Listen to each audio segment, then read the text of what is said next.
Donc, bonjour, euh, je suis ravi de vous accueillir au sein du CIAN aujourd'hui autour d'une thématique extrêmement importante qui est celle finalement de la prise en compte des enjeux ESG et de la responsabilité sociétale des entreprises dans le droit au HADA, son intégration, la vision du secrétaire permanent sur ces sujets et les travaux préparatoires qui s'organiseront autour d'un forum qui se déroule du 22 au 25 mai, on y reviendra. Je suis donc Pierre-Samuel Guette, je préside la commission RSE et ODD du CIAN, le Conseil français des investisseurs en Afrique. Je suis par ailleurs président d'un cabinet conseil en RSE et vigilance ESG qui s'appelle Flexion Mutandi et surtout superviseur d'un observatoire qui s'appelle Africa Mutandi et qui recense toutes les bonnes nouvelles, les bonnes pratiques en matière de RSE sur le continent africain. Le continent, un continent qui bouge énormément sur ces questions de RSE. Il y a toujours énormément d'activités et d'actualités, hein. Si j'en cite quelques-unes, très rapidement, c'est notamment le fait que SEC Africa développe un certificat spécifique pour former les administrateurs et les directions générales d'entreprise, qu'il y a une loi RSE en préparation au Gabon, que Rocham Côte d'Ivoire s'est vu confier par la Commission européenne un travail d'évangélisation et de déploiement de la RSE à Abidjan et en Côte d'Ivoire, mais c'est pas neutre, un programme pluriannuel de 4 ans. Du côté du Gabon, de la même manière, le ministère de l'Industrie vient de faire état la semaine dernière de la création d'un label RSE destiné aux acteurs industriels et d'une unité de coordination des différentes actions RSE des industriels de manière à en amplifier et augmenter l'impact parce qu'encore une fois, seul on va vite, mais ensemble on va plus loin. Et puis des actualités européennes qui ont une incidence au bout du compte sur l'ensemble des activités des entreprises européennes et des investisseurs européens également. C'est la CSRD sur le reporting extra-financier, qui est un levier à une petite transition qui n'est pas neutre et qui a des incidences sur le continent, notamment quand on parle du scope 3 et des émissions de gaz à effet de serre dans les chaînes de valeur. Et enfin, la CS3D, celle sur le devoir de vigilance, la directive très spécifique qui porte sur la gestion des risques ESG dans les chaînes de valeur, qui a été votée hier au Parlement et qui va maintenant s'appliquer non seulement à 5600 entreprises européennes ou internationales opérant dans l'Union européenne, mais également sur toute leur chaîne de valeur, jusqu'au champ ou jusqu'à la mine, puisqu'il s'agit d'aller bien gérer ces risques sur ces dimensions-là, les risques ESG. Pour aborder cette question, nous avons un panel d'exception aujourd'hui, en la personne notamment de Monsieur le secrétaire permanent de l'OHADA, Monsieur Mayatan Ndiaye Mbaye, qui pilote cette organisation et toutes les mutations qui sont à venir, ainsi que le docteur Karel Osiris Doguet qui dirige l'ERSUMA, qui est donc l'école de la magistrature de l'OHADA, l'une des branches. Donc on a vraiment un panel unique en la matière, puisqu'on est directement avec le décideur majeur sur ces sujets. C'est une session qui va s'organiser autour d'un jeu de questions-réponses que nous avons préparé avec nos intervenants, de manière à donner une bonne visibilité sur l'ensemble de ces échanges et de ces enjeux. Et je propose peut-être à Mayata et à Karel de commencer par un tout petit mot pour dire qui ils sont et d'où ils viennent aussi, puisque c'est aussi ce qui structure un petit peu le parcours. Mayata, en 2-3 minutes, est-ce que vous voulez bien vous présenter?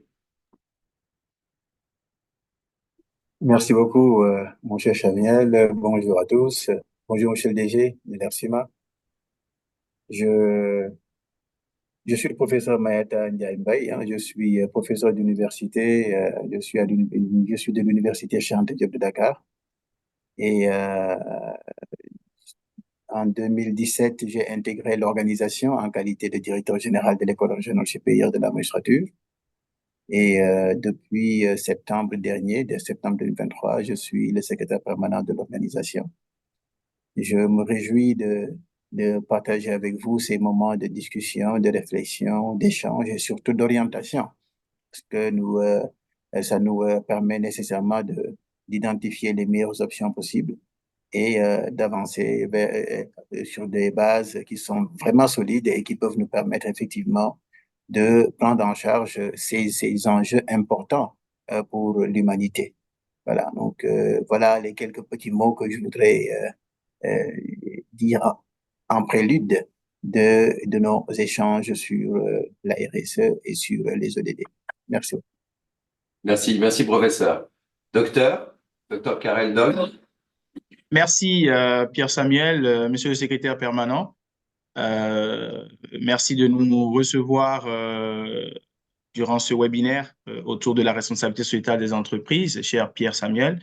Monsieur le secrétaire permanent, merci de nous faire l'honneur de nous accompagner et surtout de représenter l'organisation durant ce webinaire autour de la question. Je suis Karel Dogué, je suis directeur général de l'École régionale supérieure de la magistrature. Je viens à la suite de l'illustre professeur Mayata Ndiaye qui vient de se présenter. Et avant cela, j'étais directeur adjoint de cabinet du ministère de la Justice au Bénin, 2017-2018, et directeur des études de la dite école où j'ai pu pendant 4 ans, 5 ans travailler avec l'actuel secrétaire permanent pour ensuite être à la direction générale. Je m'en tiendrai à cela et je vous dirai que c'est vraiment un plaisir pour moi de pouvoir échanger autour de la RSE et de l'activité qu'est le FIPROD, le Forum international des professionnels du droit et du chiffre, que nous organisons à Yaoundé autour de cette question. Merci. Merci, merci à vous deux. Je crois que il est temps d'ouvrir un petit peu le bal, puisque nous sommes ici pour aborder justement les questions. Et je vais commencer par une première question à l'attention du professeur, professeur Maille. Dès que voilà, parfait. Je vais vous poser la question essentielle, qui est celle de votre vision de l'intégration de la RSE dans le droit WADA. Ce sur quoi vous planchez, comment vous voyez les choses et comment est-ce que finalement vous comptez appréhender ces enjeux pour une meilleure harmonisation de la RSE dans la zone WADA. The floor is yours, comme dit le président. Merci beaucoup, mon cher Pierre Samuel. Vous savez, nous avons un droit qui, sur certains points, peut donner l'impression de n'avoir pas pris en charge certains enjeux qui sont des enjeux de haute importance stratégique et systémique. Et peut-être que c'est également le cas en ce qui concerne la RSE.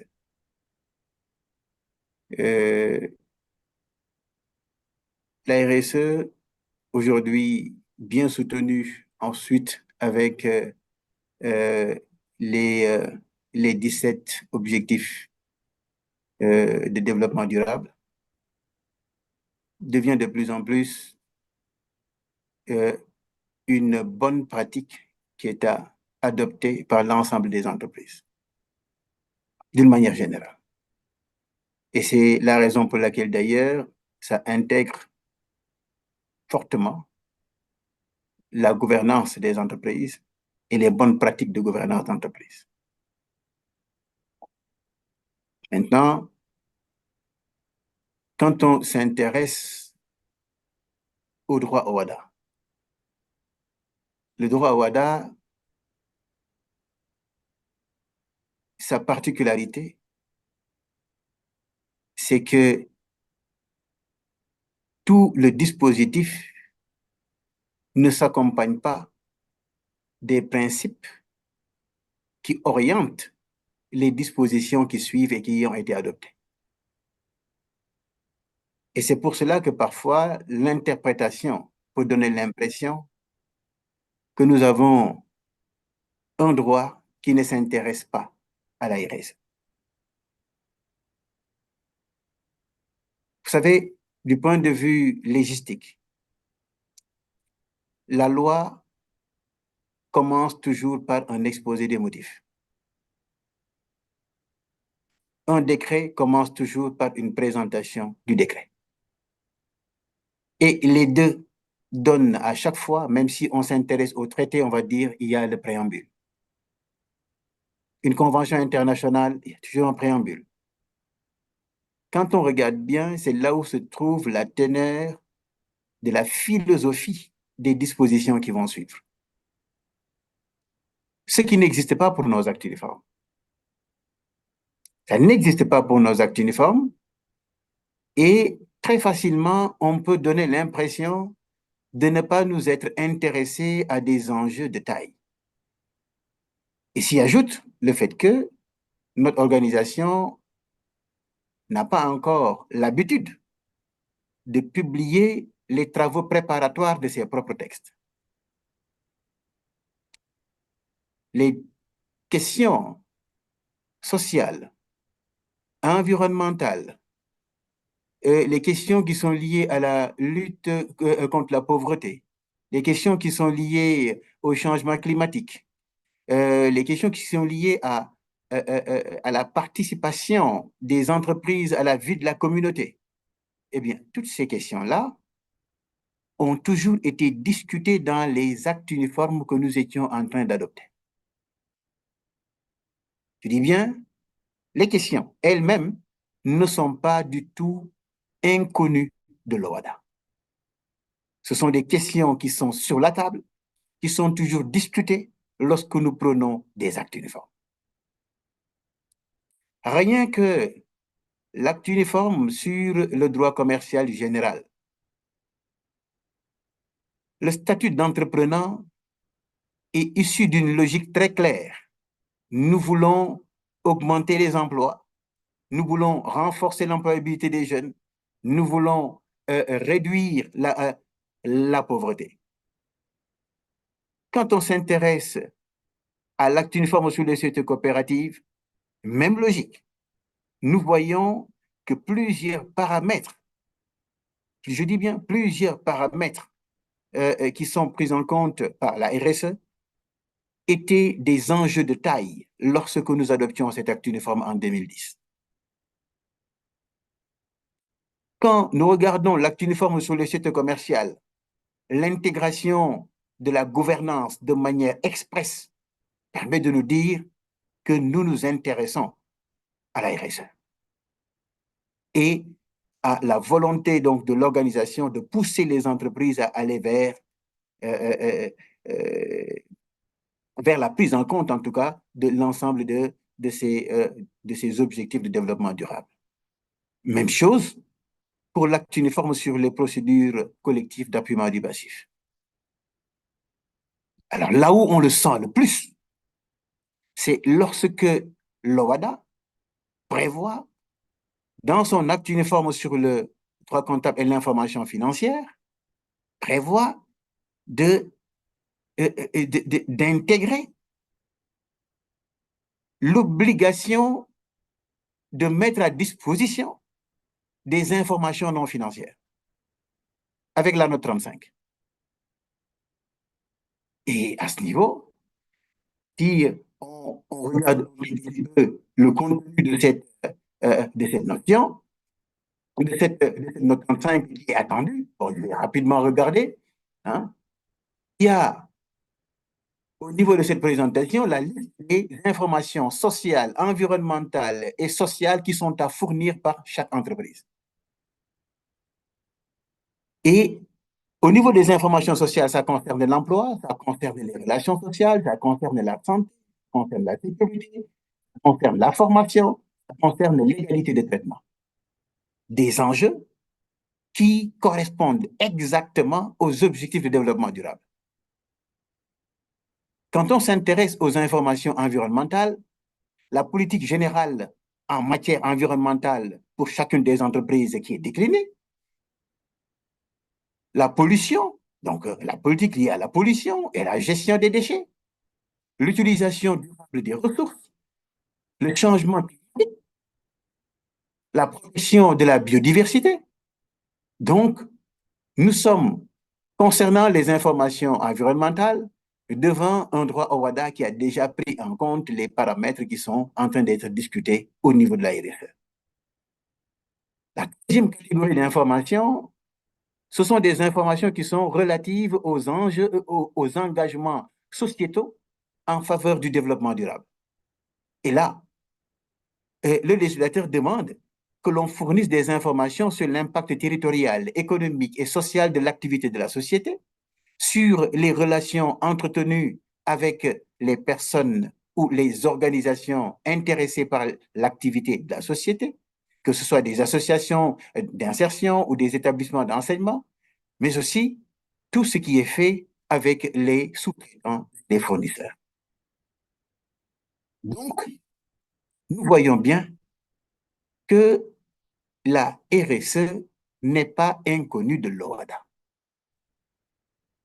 Et moi-même, c'est ce que j'appelle d'une manière générale une intégration implicite opérée. Nous avons implicitement intégré la RSE dans le droit OHADA. Sans pour autant dire RSE, nous avons fait de la RSE. Sans pour autant le dire, nous avons intégré la RSE dans notre droit. Non. Est-ce que nous l'avons fait de manière à avoir ce que nous espérons réellement? Parce que ce qui est espéré avec la RSE, ce n'est pas autre chose que le changement de comportement des entreprises. C'est tout. C'est arriver à rendre humaines les entreprises, à leur donner un peu plus d'humanité, à étendre cette analogie juridique que nous avons déjà installée en disant personne physique, personne morale ou autre. Eh bien, l'on souhaite que l'on puisse avoir des entreprises qui se comportent et qui s'installent en tant que citoyens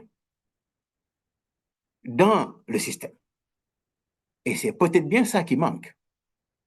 Et c'est pour ça que, pour nous, les attentes sont là. On comprend bien. Nous souhaitons avoir des entreprises qui sont engagées. Nous souhaitons avoir des entreprises qui adoptent les bonnes pratiques des RSE. Nous souhaitons avoir des entreprises qui sont convaincues que c'est la meilleure option pour le développement économique. Et bien évidemment, nous souhaitons que ces entreprises-là contribuent véritablement à la vie de la communauté. C'est ça que nous souhaitons.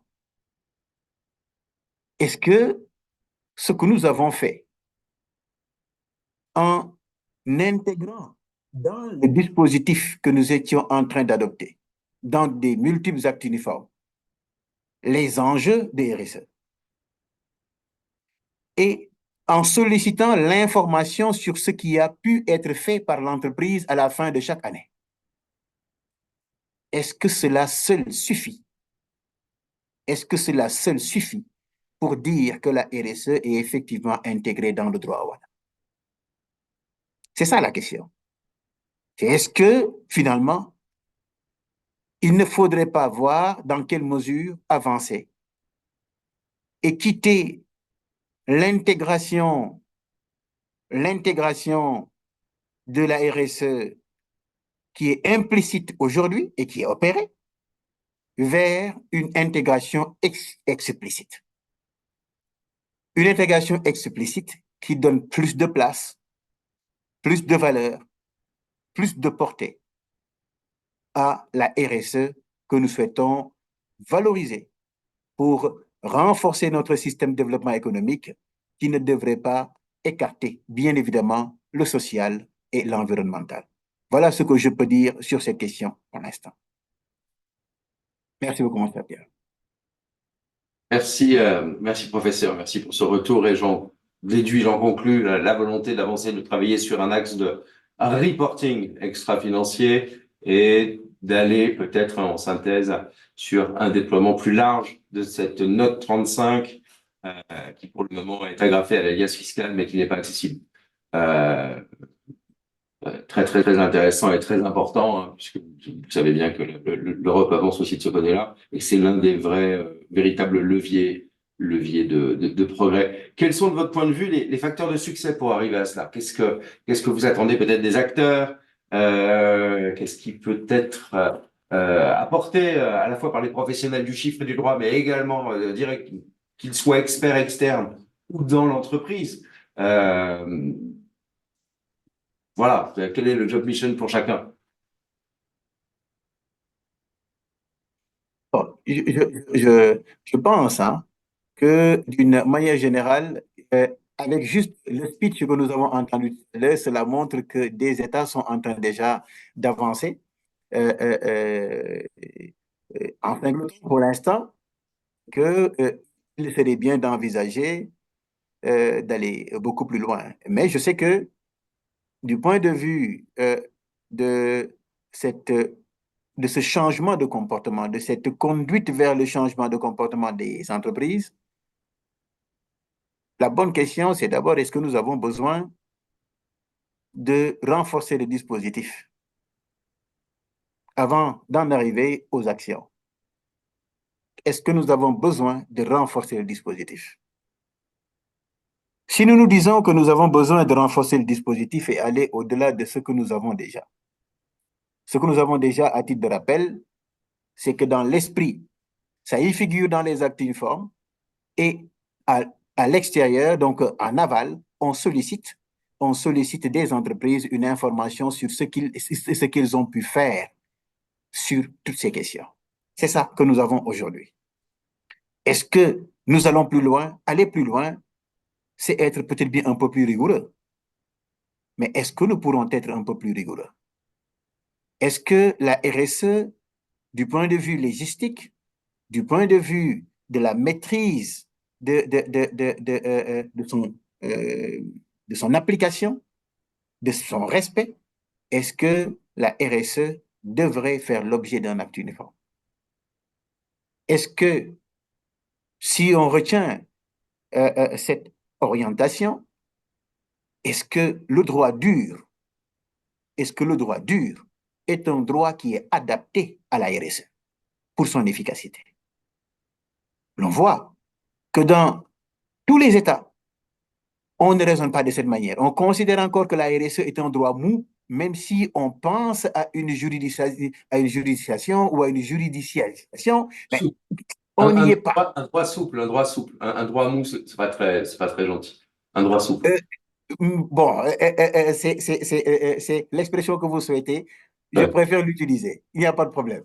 Donc, aujourd'hui, si on veut aller vers un droit dur, c'est un acte uniforme qu'il faut envisager.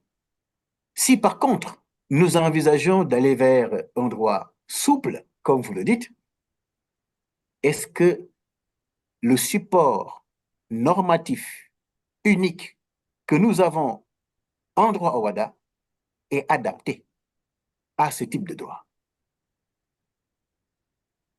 Et si l'on estime qu'au fur et à mesure, beaucoup d'autres enjeux vont se réveiller, et à prendre en compte avec toujours un droit souple et non pas un droit dur, est-ce qu'il ne faudrait pas revoir le traité et intégrer cette,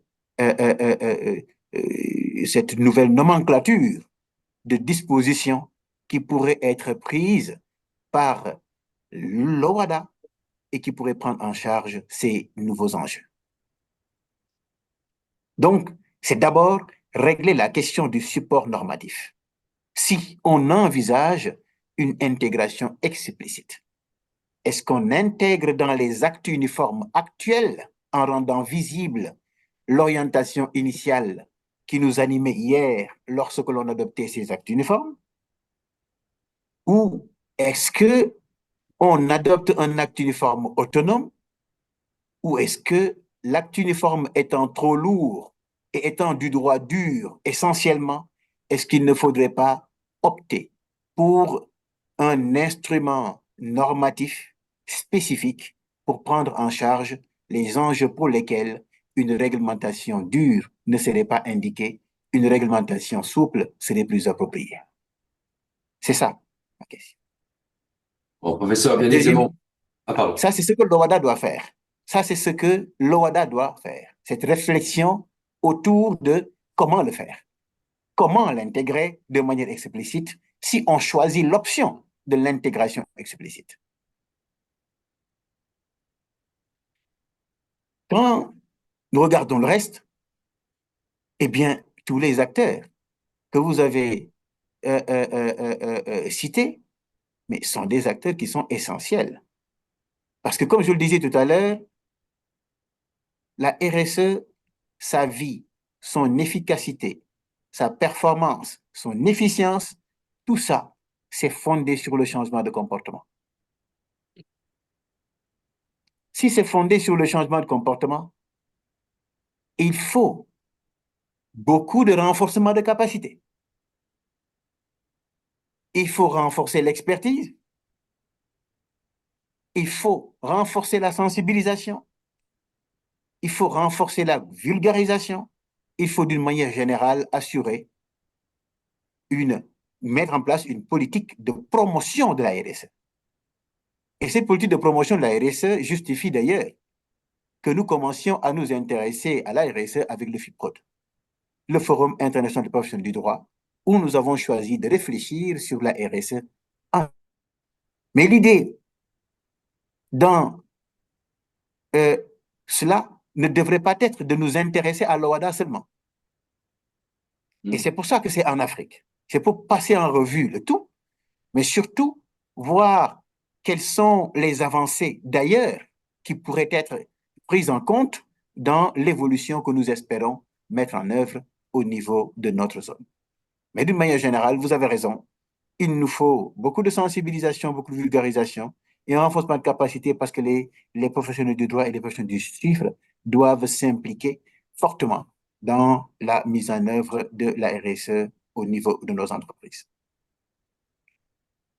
Merci, merci professeur, et on fait bien évidemment toute confiance. Vous savez bien que les entreprises européennes, et notamment françaises bien évidemment, sont particulièrement attentives de leur côté à avoir un cadre juridique établi, ferme, de manière à pouvoir bien analyser les investissements et les décisions sur ces sujets-là, ou encore bénéficier aussi d'un fair level playing field et de faire en sorte que justement les règles, les contraintes, les attentes soient appliquées à tout acteur de manière assez équitable. Mais on vous fait confiance et on a hâte de suivre dans ce cadre-là les travaux du FIPROD.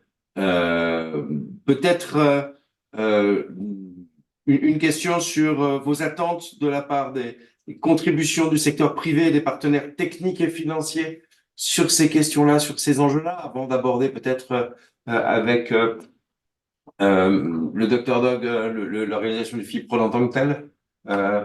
Professeur, les Oui, attentes nous, ce que nous avions commencé à faire au niveau de l'OHADA, comme je vous disais, c'est la conduite du changement. On va arriver au changement de comportement des entreprises pour une bonne intégration de la RSE dans leurs pratiques habituelles. Et nous avions, et je viens d'entendre bien évidemment que il y a un label RSE qui est en train d'être étudié dans un des États membres de l'OHADA. Peut-être bien que l'on finira par nous concerter et fusionner tout cela. Mais ce que nous avions commencé à faire, c'est d'abord pousser les entreprises à adopter ces bonnes pratiques. Et pour cela, l'OHADA avait déjà initié une réflexion sur la mise en place d'un label RSE ODD OHADA. Et sur financement de la Banque mondiale, dans le cadre du projet PASSI, nous avions déjà effectué plusieurs travaux. Et je peux vous dire que c'est en parfaite union avec la commission de normalisation pour la profession comptable. Les études ont bien avancé. Il nous reste à poursuivre le processus et nous sommes heureux de savoir que l'AFD s'est engagé à nous accompagner à finaliser le processus qui avait été initié sur financement de la Banque mondiale. Ça, c'est en train d'être fait. Et nous espérons, puisque je viens de le dire, les actions les plus importantes sont à côté, bien évidemment, de la réflexion que nous devons mener sur l'orientation que nous donnons à la prise en charge, à la prise en compte de la RSE dans notre droit WADA. Il y a les actions de promotion. Et le label est une action de promotion. C'est un outil qui est très indiqué pour pousser vers le changement de comportement. Il reste beaucoup de collaboration avec les parties prenantes, notamment les ordres professionnels, pour les ordres professionnels, mais surtout les organisations faîtières d'entreprise, que ce soit les chambres de commerce, que ce soit les chambres des métiers, que ce soit en tout cas tout le patronat. Il faut qu'on essaie de travailler avec l'ensemble de ces organisations pour une bonne promotion de la RSE dans la bonne pratique. Et nous espérons un appui de la part des partenaires techniques et financiers pour la conduite de ces actions de sensibilisation, de vulgarisation et de renforcement des capacités en matière de RSE.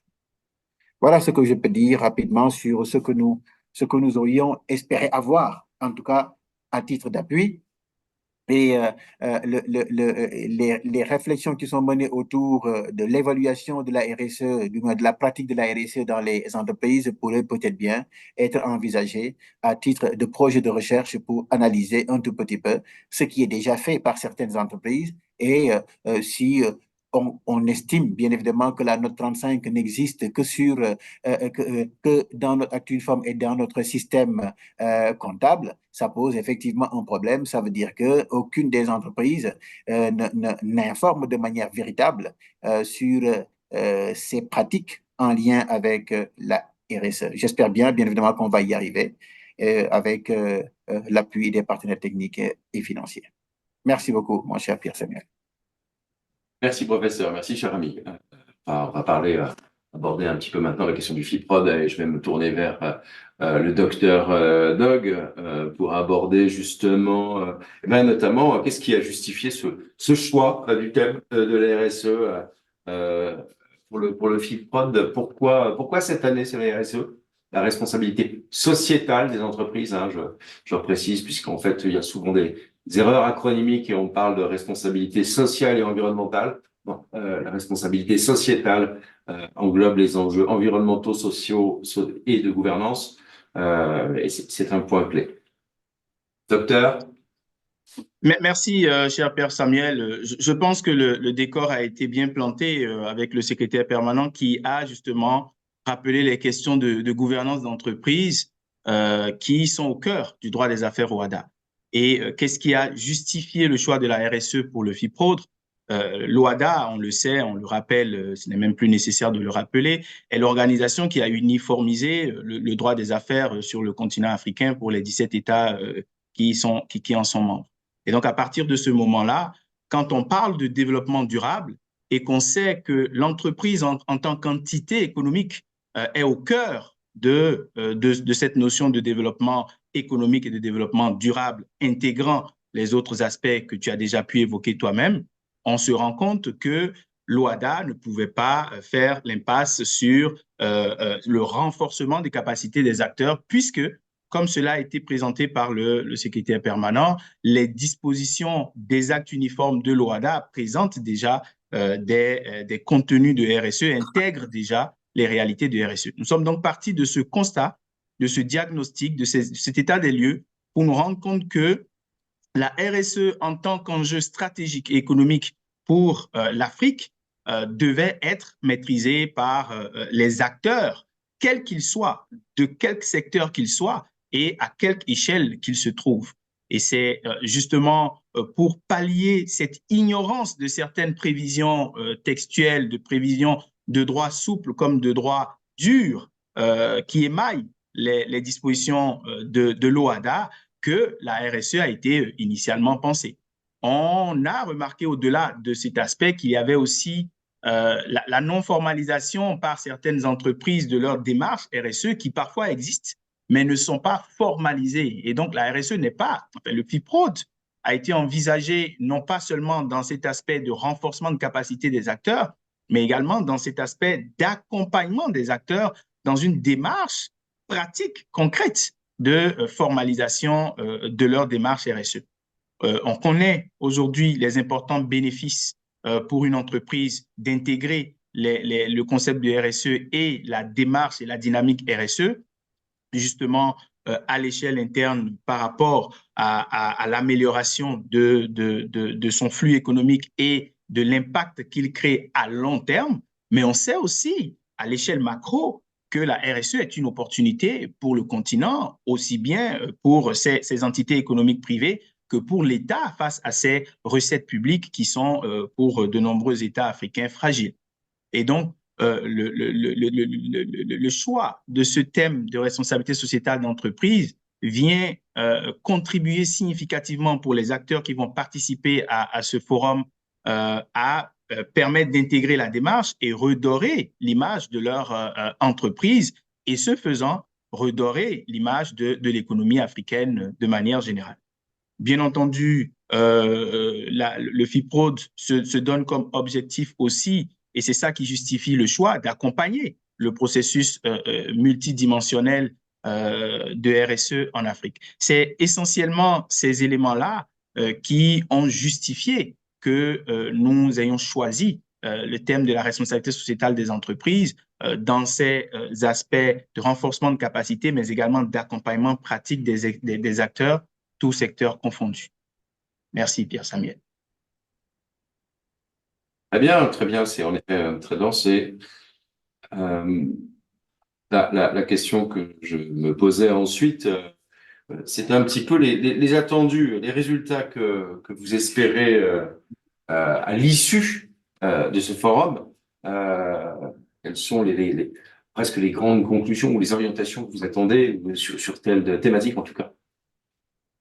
Alors, à la suite des raisons qui ont justifié, tu fais bien de demander les attentes. En termes d'objectifs général, il s'agit de confirmer l'état des lieux qui a été fait. Le secrétaire permanent a mentionné des études qui ont été faites en vue de créer un label et de pouvoir savoir exactement où est-ce que nous en sommes au niveau de l'OHADA. Mais le FIPROD, le Forum international des professionnels du droit, va permettre de confirmer cet état des lieux de la RSE en Afrique et rechercher des stratégies concrètes pour, je dirais, favoriser l'intégration sur le continent d'une politique RSE qui serait créatrice de valeurs économiques et sociales, environnementales, et j'en passe. Et donc, au-delà de cet objectif général, nous envisageons bien entendu dans le cadre des différentes activités du Forum international des professionnels du droit en mai prochain à Yaoundé, pouvoir identifier les principaux acteurs et les parties prenantes de la RSE et apprécier leur rôle et les interconnexions qui existent entre elles, pouvoir également relever et prévoir un chronogramme pour comment relever les défis spécifiques de l'implémentation de la RSE en Afrique, particulièrement dans le droit OHADA, mais également en dehors du droit OHADA, parce qu'il faut une démarche intégrée, une démarche concertée qui ne part pas seulement de l'OHADA. C'est vrai que c'est l'ERSUMA et l'OHADA de manière générale qui organise, sert de cadre à ces rencontres des professionnels du droit et du chiffre, mais nous allons bien au-delà du droit OHADA pour tenter justement de créer cette synergie autour de la RSE. Une fois que les enjeux auraient été identifiés, on pourrait penser à une évaluation du cadre africain de la RSE. Et pour cela, nous avons prévu justement la mise en place de baromètres. Donc, dans le cadre du FIPROD, en tant qu'objectif spécifique, il y aura la mise en place de baromètres sectoriels pour servir d'indicateurs à l'évolution, la prise en compte des questions de RSE en Afrique. Enfin, je pense que ce genre de rencontre qui prévoit des professionnels de tous les secteurs, parce que quand nous disons les professionnels du droit et du chiffre, nous allons sur les secteurs miniers, pétroliers, des hydrocarbures, agro-industriels, etc., qui sont des professionnels déjà attendus. Les intervenants sont d'ailleurs de ces secteurs-là et pourront partager les expériences, partager les meilleures pratiques, puisque cela a déjà pu être rappelé, la RSE, c'est également une question de comportement, et donc partager les meilleures pratiques pour faire évoluer, pour faire avancer ces pratiques à l'échelle africaine et de facto à l'échelle internationale. Voilà, je pense, les attentes et les objectifs, je dirais, spécifiques de ce Forum international des professionnels du droit et du chiffre des 22 et 24 mai 2024. Merci, Pierre-Samuel. Merci. Alors, avant d'aborder notamment la question du programme et des temps forts, peut-être si le professeur Mayata est encore ici et qu'il nous écoute, j'aurais une question à lui poser. Magnifique, voilà. Professeur, on évoquait justement les interactions, mais sur l'ensemble du continent africain, comment est-ce que vous voyez, pour le coup, les articulations et l'intégration de ces questions-là entre peut-être l'Union africaine, le NEPAD et l'OADA? Pouvez-vous nous éclairer sur les échanges, les discussions qui peuvent exister déjà un peu en la matière, et comment est-ce que, si on dézoome et qu'on prend un petit peu plus de hauteur, comment est-ce que l'OADA peut être aussi l'aiguillon RSE sur l'ensemble du continent africain? Voilà, c'est un petit peu une question très très ouverte sur laquelle vos éclairages nous seront particulièrement intéressants. Merci beaucoup, cher Pierre Samuel.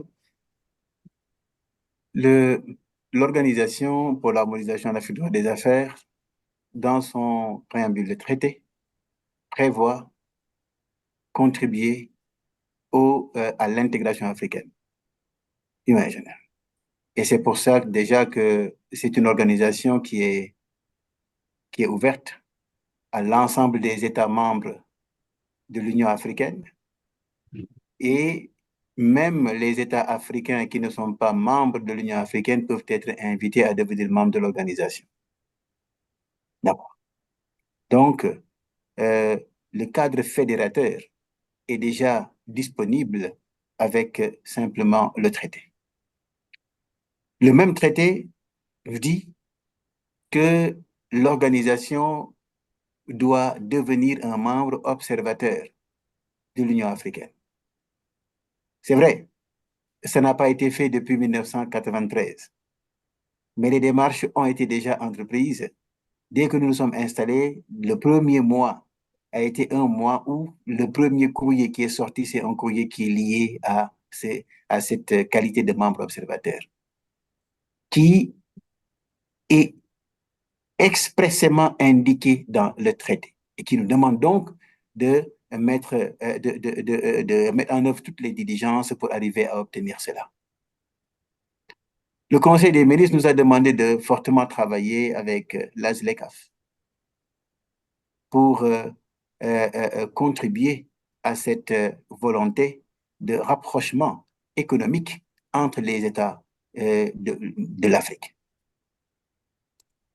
Et c'est la raison pour laquelle je vous disais tout à l'heure que le FIPROD est l'occasion d'avoir également cela, d'intégrer l'ensemble de ces États autour de de regrouper l'ensemble des États autour de cette question, de ces questions liées à la RSE, pour voir ce que l'Afrique de l'Est a pu réussir, ce que l'Afrique australe a pu réussir, est-ce que ça a pu être fait, comment ça a pu se faire, est-ce qu'ils ont pu obtenir ce que nous espérons, ce changement de comportement, ou bien est-ce que finalement, ce que nous avons déjà fait, c'est une aubaine pour eux. Parce que nous ne sommes pas convaincus que nous sommes en avance, mais nous sommes convaincus que nous avons fait quelque chose. Maintenant, il nous faut voir si ce que nous avons fait est en retard par rapport à beaucoup d'autres qui ont pu réussir, du moins qui ont pu atteindre des performances dans l'intégration de la RSE dans leurs droits. Et je suis convaincu que la collaboration que nous avons aujourd'hui avec les organisations communautaires, notamment dans notre propre cadre de concertation, parce que nous avons un cadre de concertation, mais un cadre permanent de concertation entre les organisations communautaires africaines. Et ce cadre permanent de concertation devrait pouvoir être peut-être bien le lieu de discuter de manière beaucoup plus ouverte de la RSE. Mais d'une manière générale, toutes les organisations communautaires aujourd'hui, je dis bien toutes les organisations communautaires africaines, intègrent dans leur politique les objectifs 2063 de l'Union africaine.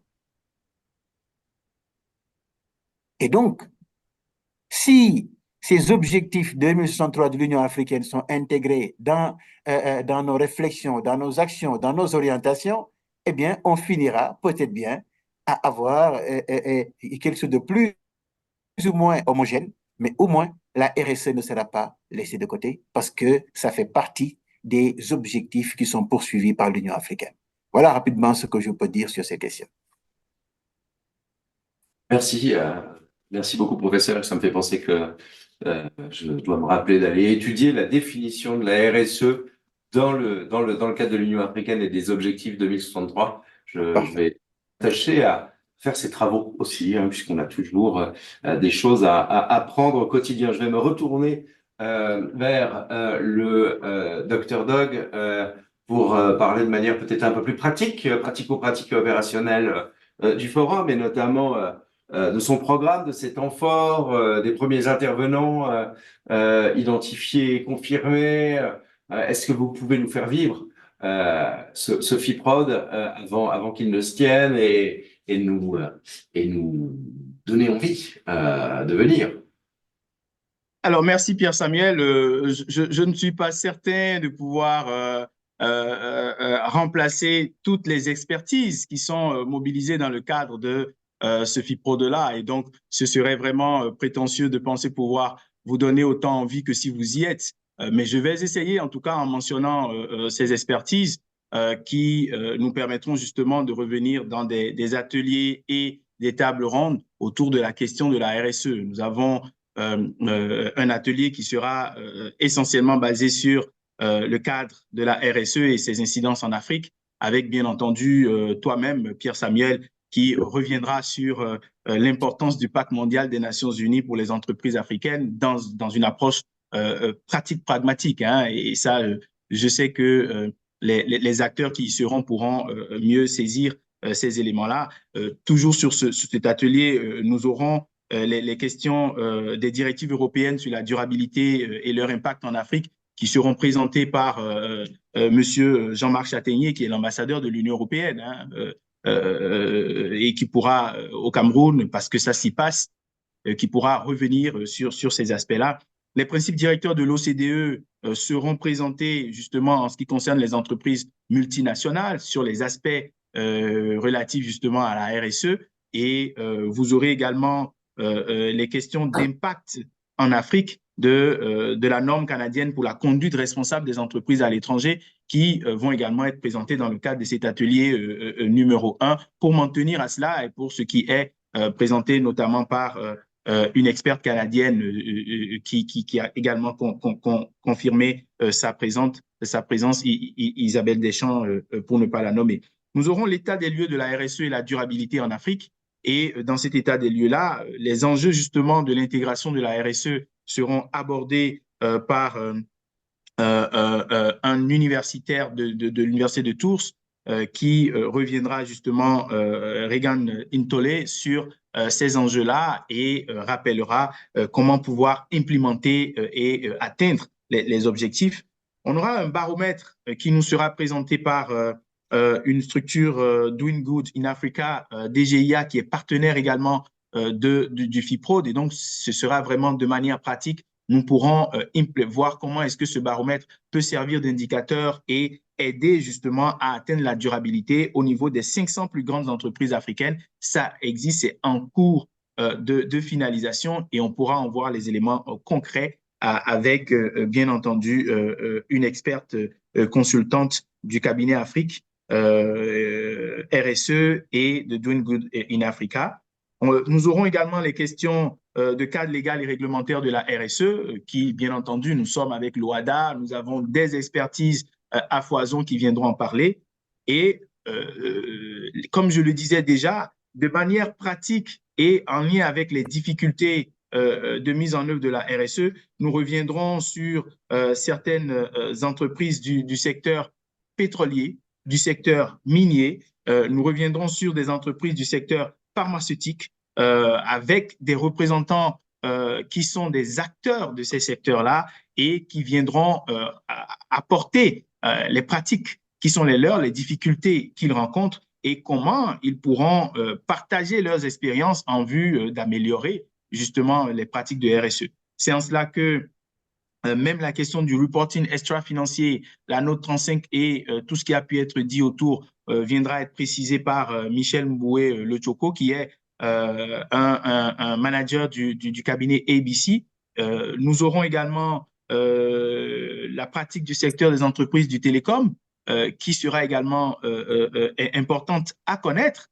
Nous reviendrons sur des aspects, l'envers du décor de la RSE en Afrique avec Rachel Claire-Okani, qui se propose de rappeler certaines choses qui ne sont pas souvent présentées. Et donc, tu comprendras et les auditeurs comprendront que nous avons non pas voulu rester sur des considérations théoriques, mais aller vraiment au cœur de la pratique de la RSE pour que, en participant à ce forum international des professionnels du droit et du chiffre, on renforce ses capacités sur tout ce qui est nécessaire en termes d'appréhension théorique, mais également on ait des informations pratiques qui vous permettent d'établir vous-même une démarche RSE.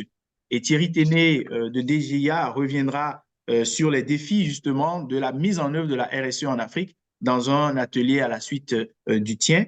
Je pense que c'est essentiellement c'est ce contenu-là qui est prévu. Et bien entendu, comme la mise en œuvre et la sanction du non-respect des pratiques de RSE et des standards de RSE est un enjeu également, nous traiterons de la juridicisation et de la judiciarisation de la RSE en Afrique avec les questions de compliance et les questions de sanctions qui peuvent découler du non-respect de ces règles. Et à cela, on aura Madame la présidente de la Cour commune de justice et d'arbitrage qui nous entretiendra sur ce qui est déjà fait par la CCJA à cet égard.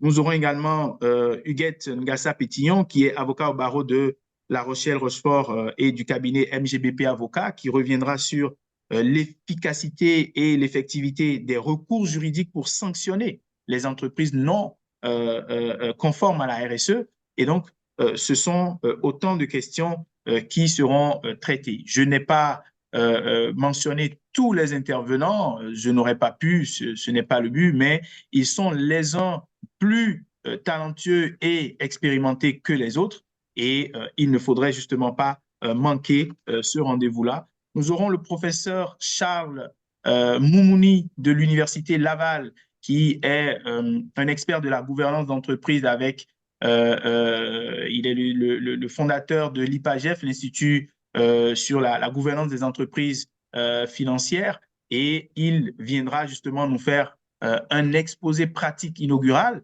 pour poser tout le cadre de la RSE en Afrique. Voilà vraiment de manière très ramassée un aperçu du programme qui pourrait justement être intéressant à suivre et à ne pas rater du 22 au 24 mai 2024 à Yaoundé, à l'hôtel La Falaise.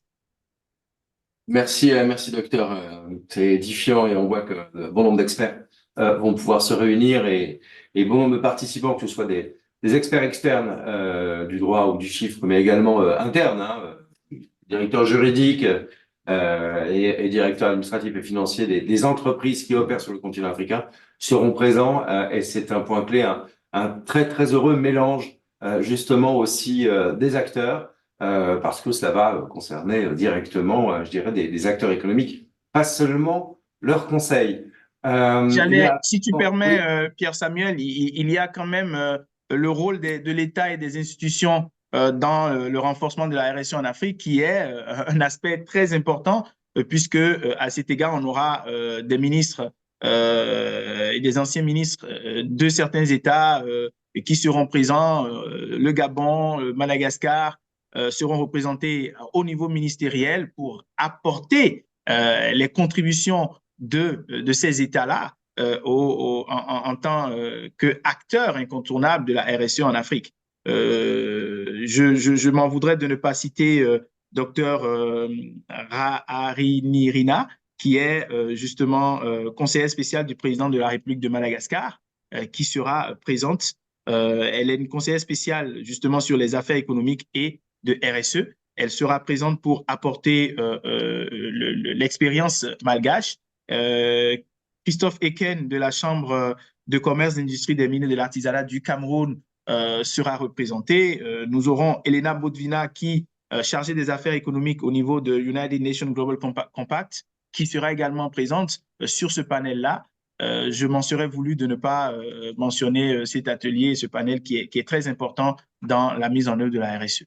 Merci. en effet, merci. Merci beaucoup. C'est très précieux de savoir en effet quelles sont toutes les parties prenantes. Et il est bien évidemment pas étonnant que les États membres de l'OADA suivent avec un intérêt fort ce qui va se dérouler de manière à eux-mêmes articuler leur stratégie nationale de RSE quand Tout elles à fait. existent, avec justement les prédispositions que va prendre l'OADA. Avant de prendre des questions de l'extérieur, peut-être juste pour synthèse, et parce que c'est toujours important dans le secteur économique, nous cherchons les KPI, quels sont de votre point de vue, professeur et docteur, les facteurs de succès, les 2-3 facteurs de succès de ce FIPROD? Qu'est-ce que vous en attendez de manière très très pointue ou spécifique qui pourrait permettre de se dire en sortant, oui, on a atteint l'objectif parce que on a obtenu ceci, ou arriver à établir ce constat ou ce consensus. Je laisse la Professeur, parole au secrétaire permanent sur les facteurs de succès. facteur de succès. Il peut le plus, donc il pourra le moins. J'allais faire de même, mon cher Farrell, puisque tu es l'organisateur. Et je voudrais te laisser la main pour que tu dises d'abord et après, moi, s'il y a un complément quelconque que je puisse faire, il n'y a pas de souci. Alors, les facteurs de succès, nous avons décliné les objectifs et il est évident que les résultats qui sont attendus sont en lien avec ces objectifs-là. Et vous constaterez que si à l'issue de ce forum, les participants et même au-delà des participants, puisque nous avons également un suivi évaluation qui sera fait à l'issue de ce FIPROD pour voir les impacts qu'il pourrait avoir sur le développement de la RSE en Afrique. Si nous avons déjà une évaluation du cadre international et africain de la RSE qui est fait, une évaluation pratique avec des résolutions, des recommandations concrètes sur justement comment pouvoir améliorer ce cadre-là, ce serait déjà un acquis. Mais si également nous pouvons confronter les pratiques pour que ce ne soit pas uniquement sur le cadre, puisque des textes existent, les normes existent, il faut maintenant s'assurer de leur mise en œuvre, harmonisée, de sorte que si à la fin de ce FIPROD, nous pouvons avoir les acteurs qui voient les pratiques améliorées et que cela se sente à travers des indicateurs clés qui seraient retenus, ce serait également un plus certain. Nous avons des baromètres qui vont être déployés durant le FIPROD, et donc ces baromètres-là sont des éléments indicateurs des réalités de responsabilité sociétale des entreprises. L'effectivité de l'usage de ces indicateurs clés est un atout pour la mise en œuvre concrète de la RSE en Afrique. Et donc, si au sortir du FIPROD, ces pratiques qui sont des standards utiles étaient systématisées, ce serait également un acquis, un plus, un facteur de succès. Bien entendu, si nous sommes un certain nombre conséquent, j'allais dire une masse critique, à participer au FIPROD, c'est le premier indicateur. Et c'est pour cela que nous invitons tous les acteurs qui sont ici à cette conférence, quasiment une centaine, nous avons 99 personnes actuellement connectées, le nombre a chuté, mais et ils sont des ambassadeurs justement de ce FIPROD et ils pourraient aider à ce que la masse critique soit atteinte dans le cadre de ce FIPROD. Plus nous aurons d'acteurs ambassadeurs de la RSE dans les différents États, et mieux ce serait un succès pour le FIPROD. Du reste, l'amélioration des pratiques professionnelles, le partage d'expériences, que ce soit au niveau entreprise comme au niveau des États, entre les États qui seront représentés et ceux qui ne pourraient pas être là, mais qui en entendraient parler, est également une clé de succès de ce FIPROD.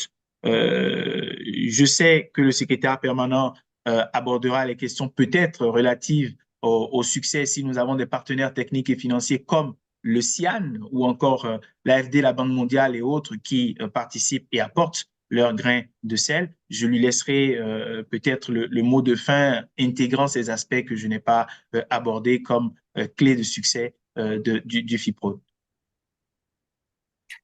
Naturellement, hein, Karel, la participation institutionnelle est fortement souhaitée.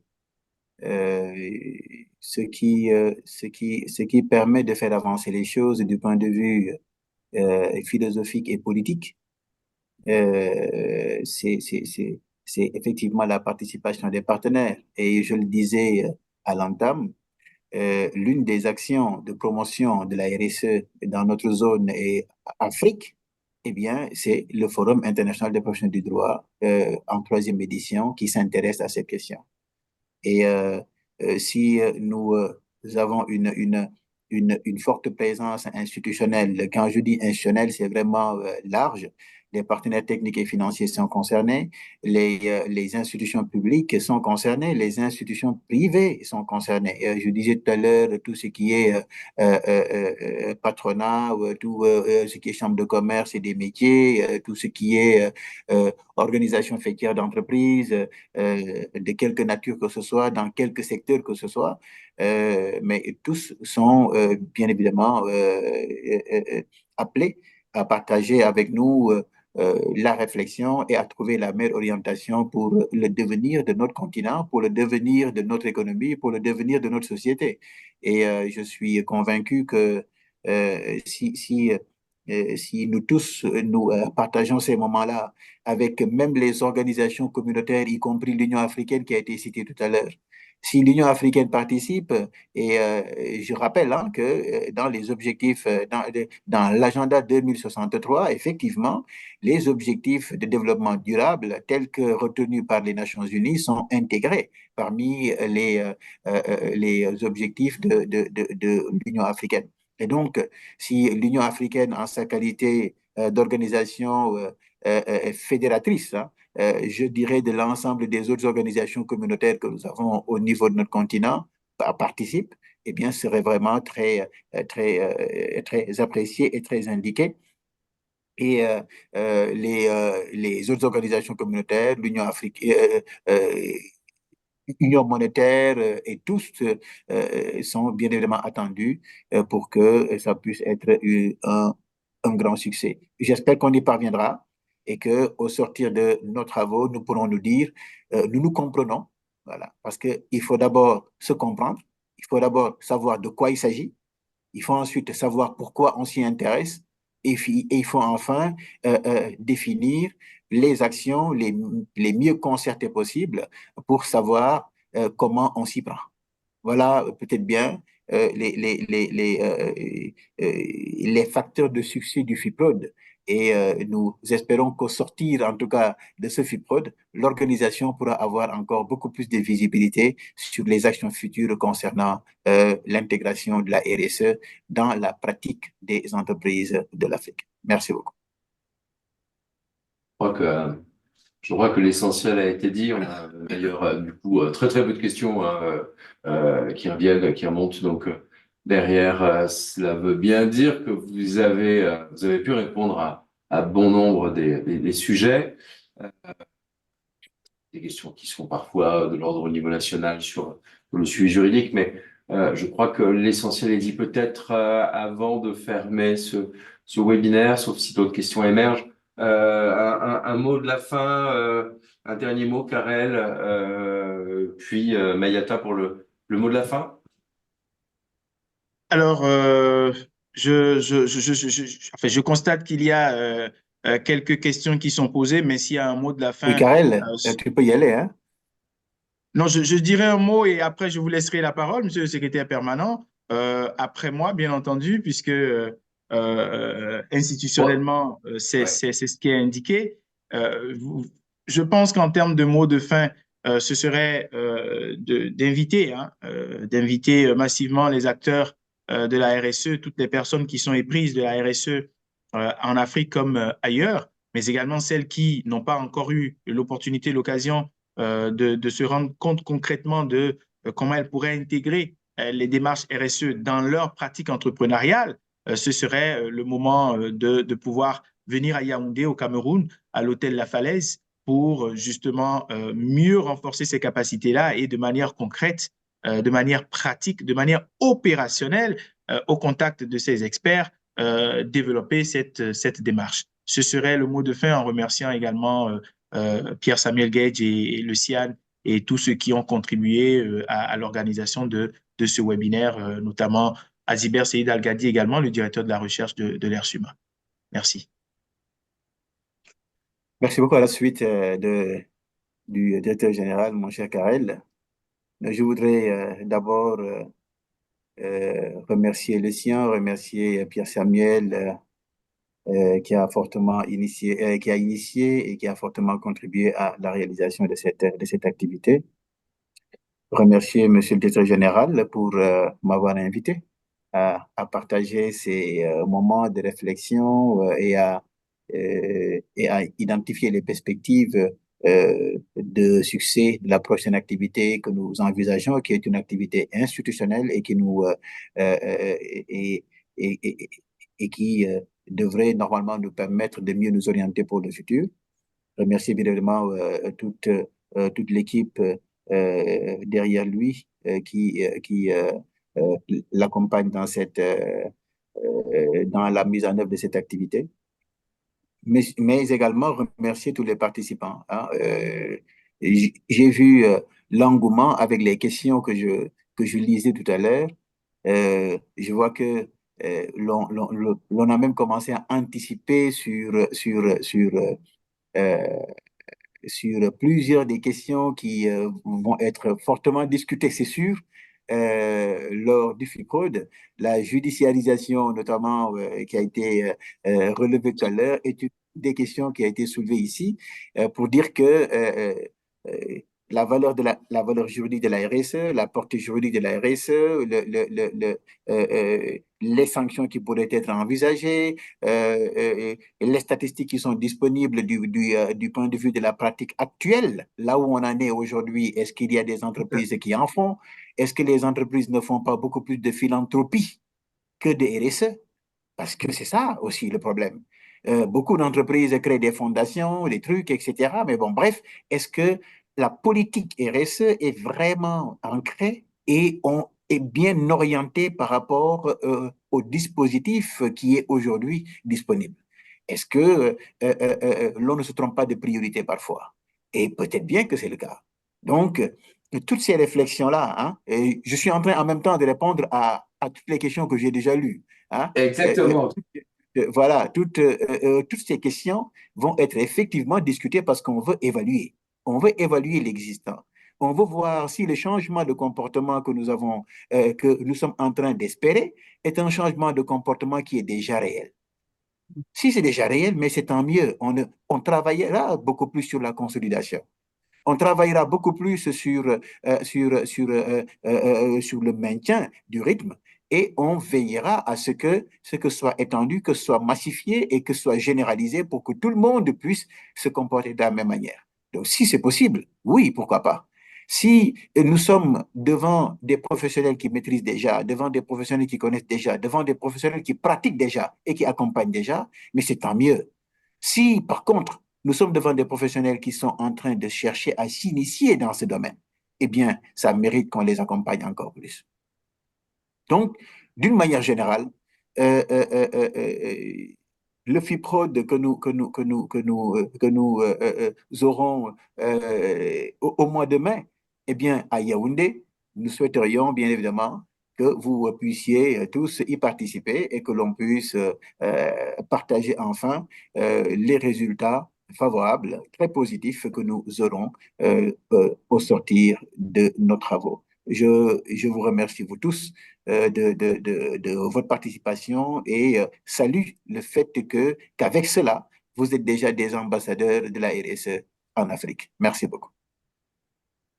Merci, merci professeur, merci monsieur le secrétaire permanent, merci docteur, monsieur le directeur général, pour cette participation et surtout cette édification préparatoire à tous ces débats qui vont nourrir ce FIPROD. Nous sommes vraiment ravis aussi, Anne, et moi particulièrement, d'avoir conduit et tenu cette session, cette séquence qui nous donne rendez-vous tant en physique d'ailleurs qu'en ligne, hein, puisqu'il y a aussi la possibilité de s'inscrire pour suivre en ligne l'ensemble des débats. La richesse étant quand même toujours plus grande quand c'est en présentiel, donc je vous encourage aussi à venir. Et sur ce, si monsieur le secrétaire permanent me l'autorise, je vais clore tout simplement cette séquence en vous donnant rendez-vous à Yaoundé dans un mois pile, du 22 au 24, pour aborder l'ensemble de ces questions essentielles. Merci à tous, merci à vous. Merci beaucoup. Merci. Merci. Au revoir. À Au très revoir. vite. À très vite.